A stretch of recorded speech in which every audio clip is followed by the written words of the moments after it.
And we are looking pretty decent for the markets. In fact, let's touch base with Rahul Kanodia, who's Vice Chairman and CEO of Datamatics Global.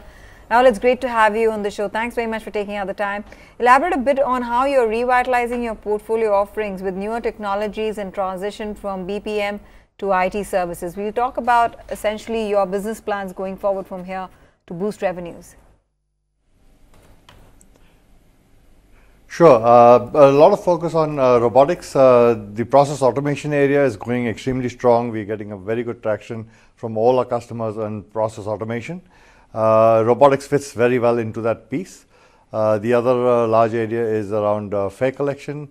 I think India is a very vibrant market for a lot of these metros and the buses that are going with automatic fare collection, and that's a large segment for us.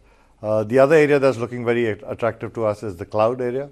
A lot of interest and inquiries on cloud. We've got very good partnerships going and we see a lot of traction there.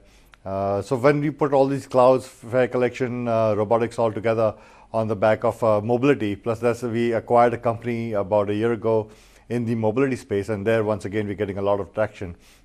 So we see a lot of interest in the digital space, which is sort of giving us a boost in terms of the market opportunities and the customer responses, and in terms of the growth opportunities for the company.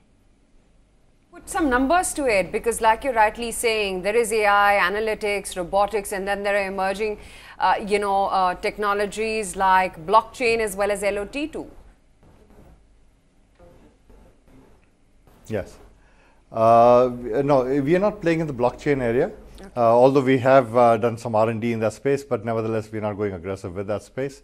AI is feeding into all of these components.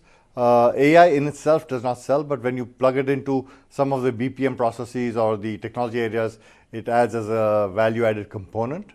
In terms of market, it's still nascent, it's still early stages, so therefore we are looking at about 8 to 10% growth next year, but certainly much better in terms of the bottom line.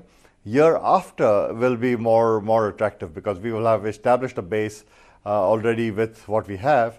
And I think the year after is the one that's really the one to look after.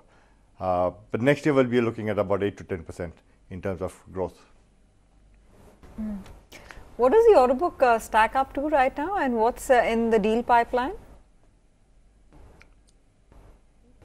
Can you repeat that? Where does your order book stand right now, and what is the deal pipeline looking like? How much can order book go up by? The order book is looking very healthy because we've signed several multi-year contracts, and therefore the next 3 years to 5 years we're looking at a very steady stream because these are multi-year contracts.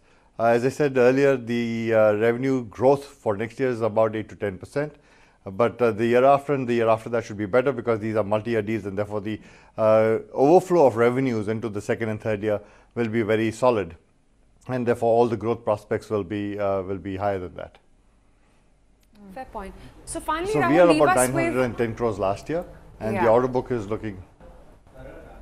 Okay. Sorry. So tell me, how differently could the revenue mix read, say, 2 years from now? What, according to you, would comprise of a larger revenue pie out of all the newer innovations and business segments that you just highlighted?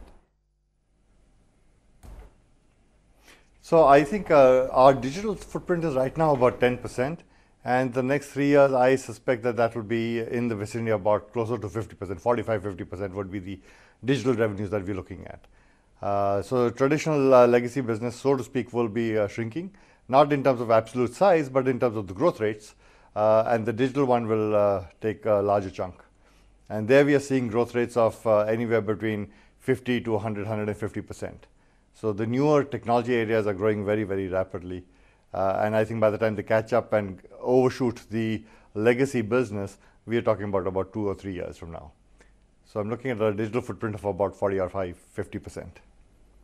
Okay. Rahul, we leave it at that. Thanks very much for taking out the time to speak with us this afternoon and sharing with us more insights on your business.